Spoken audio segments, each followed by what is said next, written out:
In cooperation with the armed forces of South Vietnam, attacks are being launched this week to clean out major enemy sanctuaries on the Cambodian-Vietnam border. On April 30th, 1970, President Richard Nixon announced that American forces, in cooperation with the South Vietnamese Army, would launch an invasion into Cambodia to clear out North Vietnamese positions and supply lines along the Vietnamese-Cambodian border. This message to the American people was meant to spur support for a war that was becoming increasingly more controversial and hated. Nixon's decision to ignore his campaign promises to withdraw from Vietnam, as well as his decision to further expand the war, would hinder his ability to continue fighting in Southeast Asia, and it would lead to widespread protests among students, which eventually would result in violence at home. American involvement in Southeast Asia was part of a much larger context, the Cold War. This so-called war was truly a collection of smaller proxy conflicts between the two main powers that had emerged after the end of World War II, the Soviet Union and the United States of America. While conflicts during this period ranged from anti-imperial revolutions to territorial incursions, the roots almost always stem back to the underlying ideological differences of capitalism, supported by the United States, and communism, supported by the Soviet Union. American doctrine after the end of the Second World War, where the Americans had allied with the Soviet Union, was mainly to prevent the spread of communism, a system which America despised. America believed that communism propagated quote-unquote anti-American values, such as losses of personal freedom, as well as limits to personal ambition. As a result of these beliefs, the US proceeded to pump millions of dollars into Western Europe to rebuild, and to ensure that Americans would continue to have strong capitalist allies. Importantly, the United States also pledged that they would become militarily involved in many regions should the USSR, or a communist-affiliated group, attempt to invade. This action was first demonstrated in Korea in 1950, and the defense of the South Koreans would reinstill the trust that the world had in America to continue to uphold the values of freedom that they preached. In the late 1940s and early 1950s, the French in Vietnam were facing a major revolution, which had been posed by communist guerrillas in the north. Inspired by Chinese Revolution and the Declaration of Independence, these groups were united by the belief that Vietnam should not be ruled by the colonial French, but should be ruled by the Vietnamese. During this period, Vietnam, like many other countries on the verge of revolution, turned to communism, as a system of communism, where people control the means of production, was considered very anti-colonialist. For a country such as Vietnam, a very small French minority controlled the industries and agriculture in the region for over a century. The North Vietnamese, like many others, saw a communist uprising as being the most significant way to take back their country and defeat the French. There were now two major sides to the conflict. The communist-backed revolutionaries, who were supported by both China and the USSR, and the French in the South, supported by America, along with a small coalition of other countries. Eventually, the guerrilla movement in Vietnam would drive the French fully out of the country, with a peace treaty being signed in 1954, which recognized North and South Vietnam as independent countries. But for the Viet Minh, the communists in the North, this wasn't enough. A key piece of this war is that the North Vietnamese and later the insurgents in the South would not stop fighting with purpose until every inch of Vietnam was under unified Vietnamese communist control. American involvement in Vietnam would begin in 1950, when America began supporting the French with both arms as well as officers in their war against the communists. While America had always been anti-colonialist at heart, the threat of communism in the region, along with the domino theory, which Eisenhower famously coined as when one country fell to communism, others would follow, would eventually be enough for America to support the pro-West South Vietnamese. As the conflict became more volatile, with heightened participation of the Viet Cong, America became increasingly aware of the possibility of military intervention within the region. After the French defeat at Dien Bien Phu, the country formally would withdraw, leaving the Americans alone in their support of the South. In 1959, the story of Cambodian involvement in Vietnam begins, and all this context will finally begin to make sense. Although South Vietnam remained firmly under Catholic control in the 50s, the reality of religious and political oppression in the country began to become visible to the countries nearby, including Cambodia and Laos. and while they all still had ties to South Vietnam, support or purposeful ignorance of Viet Cong supply lines in both countries would lead to massive sources of aid and would boost the Viet Cong's ability to wage their signature jungle guerrilla warfare for years. This would set the stage for American intervention in both of these countries in the later years of the war. Beginning in 1965, under President Johnson, America would begin bombing Cambodia. Specifically, America would focus on supply lines that were part of the Ho Chi Minh Trail. This was a network of trails in Laos and Cambodia that would allow for the Viet Cong to continue their war in the south. These supply lines were located in the southeast of the country. Although the bombing was sparse, with only 214 tons of bombs dropped during Johnson's tenure, the bombs would set the stage for greater American intervention later. Nixon began his bombing campaign in 1969 with Operation Menu. This resumed bombing was highly secretive, with some bomb crews not even knowing that they were bombing Cambodia. The American public was also kept in the dark while this was happening, and this would lead to even more anger later on. What is important to be noted is that America dropped 2,756,941 tons of bombs on Cambodia from the years of 1965 to 1973. This incredible number is put into perspective when we consider that the Allies only dropped 2 million tons in total during World War II. So Finley, tell us about the first document. So document 9, President Nixon's speech on Cambodia.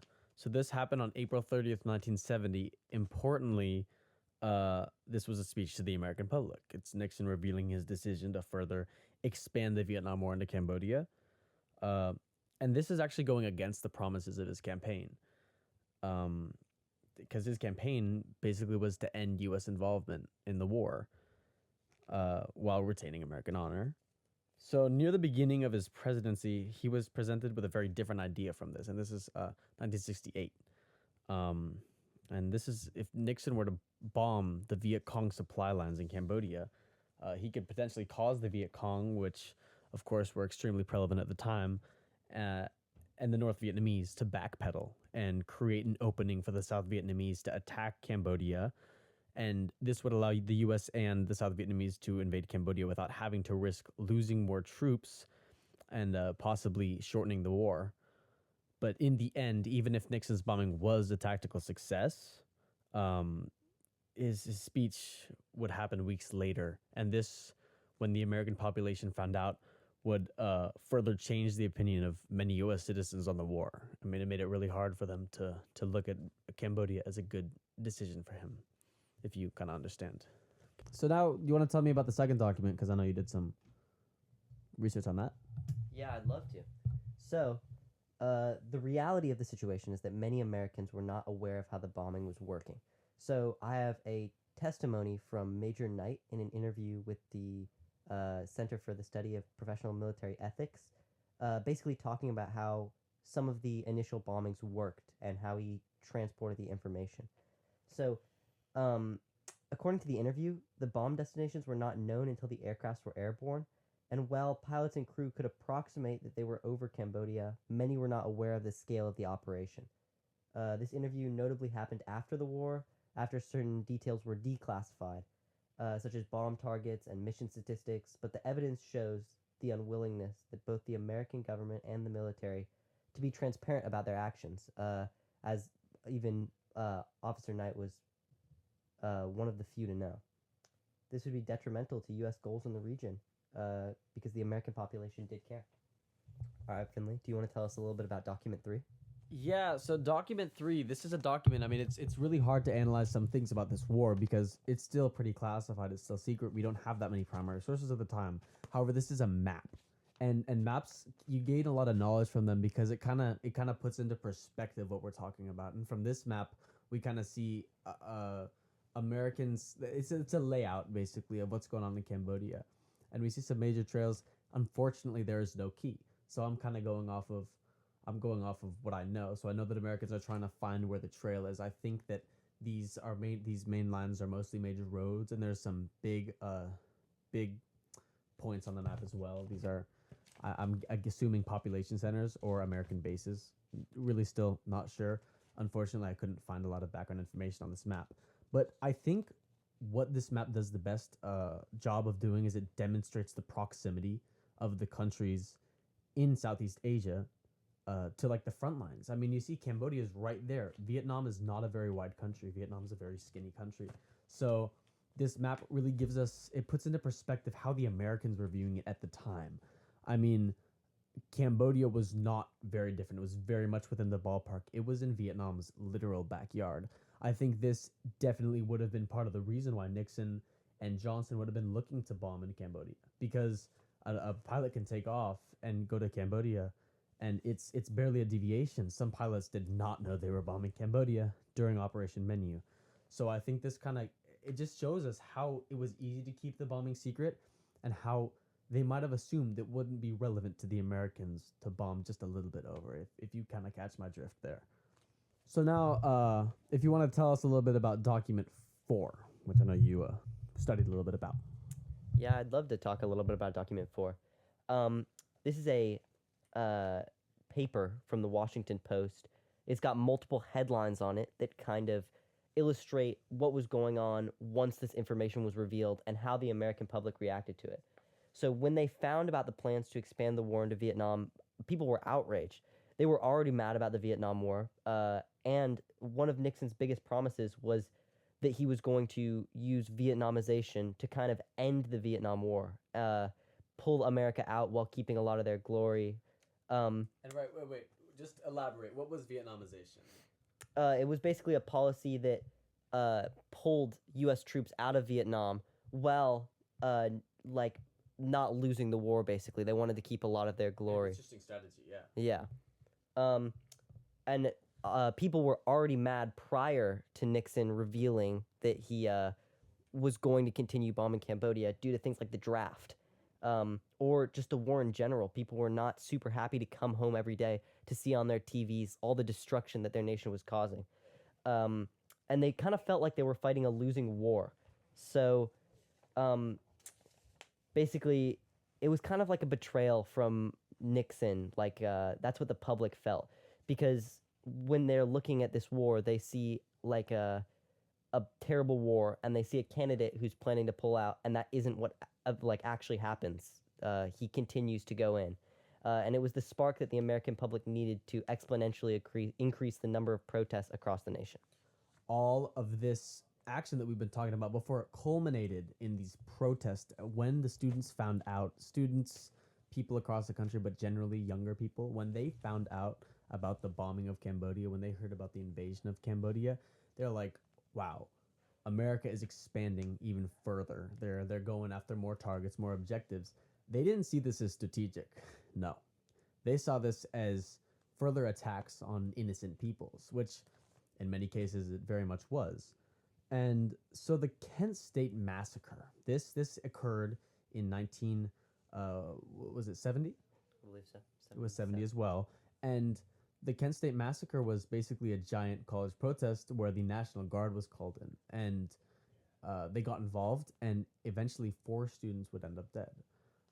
Became a major point. It was a turning point in this movement. I mean, a famous song about it is "For Dead in Ohio," and this massacre would ingrain the anti-war movement into the Americans' brains at the time, and even the people who did not support the anti-war movement, it would ultimately change the course of the war. And this is where our initial thoughts come back. Nixon's bombing of Cambodia and Nixon's hiding of this information would eventually come back to bite him. It would come back in the form of public anger. There'd be protests. There'd be people angry. I mean, Nixon bombed. He invaded. He didn't necessarily seek Congress's approval. He didn't necessarily seek the American people's approval to do this. And ultimately, the bombing would result in a loss of trust in the government, and especially among the youth. This would later it was culminated in the Kent State protest, but this trend of mistrust in the government would kind of remain throughout Nixon's career, Nixon's tenure in office, because he was elected again, and then, of course, the Watergate scandal that even further affirmed those who had doubts about him. So I think that this trend is very interesting to look at, and it's a very important time in American history, because it's where you see It's where you see a president's actions and a public mistrusting those actions, and it takes a lot of power away from the government. It puts a lot of power into the people's hands.